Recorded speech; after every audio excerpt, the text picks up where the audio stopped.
Jaringan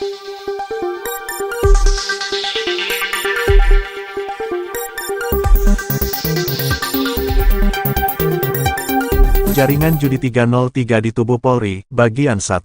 Siapa terlibat aliran dana judi di tubuh Polri? Kasus pembunuhan dan dugaan penyiksaan Brigadir J yang dilakukan oleh bekas Kadif Propam Ferdi Sambo dan anak buahnya berbuntut panjang. Kasusnya bahkan merembet hingga ke persoalan aliran dana judi yang mengalir ke tubuh oknum polisi dari mulai jenderal hingga berpangkat AKP. Bahkan disebut jaringan meluas hingga ke tingkat polsek.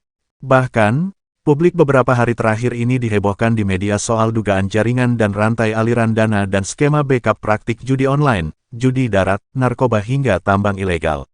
Beberapa nama disebut dalam gambar jaringan yang beredar di media sosial.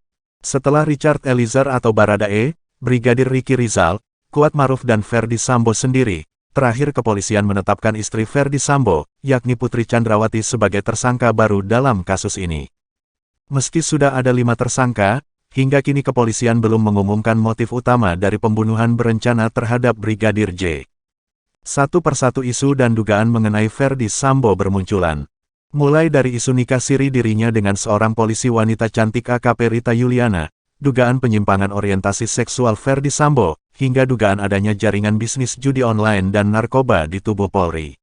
Kaisar Sambo dan Konsorsium 303. 303 adalah sebuah kode yang sangat dipahami oleh penegak hukum, terutama kepolisian.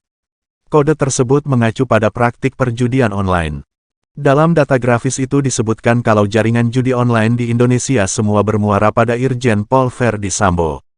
Karena itulah, dalam grafis tersebut, ia dijuluki sebagai Kaisar Sambo. Setiap tahun Ferdi Sambo dan kroninya menerima setoran lebih dari 1,3 triliun. Kasus ini sungguh menjadi suatu ujian terberat bagi Kapolri, ungkap staf Kapolri Hendardi.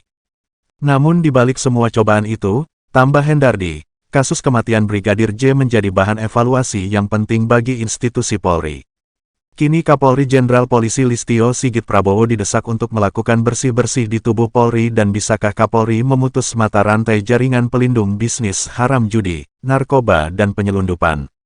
Demikian laporan investigasi bagian pertama Law Justice tanggal 21 Agustus tahun 2022.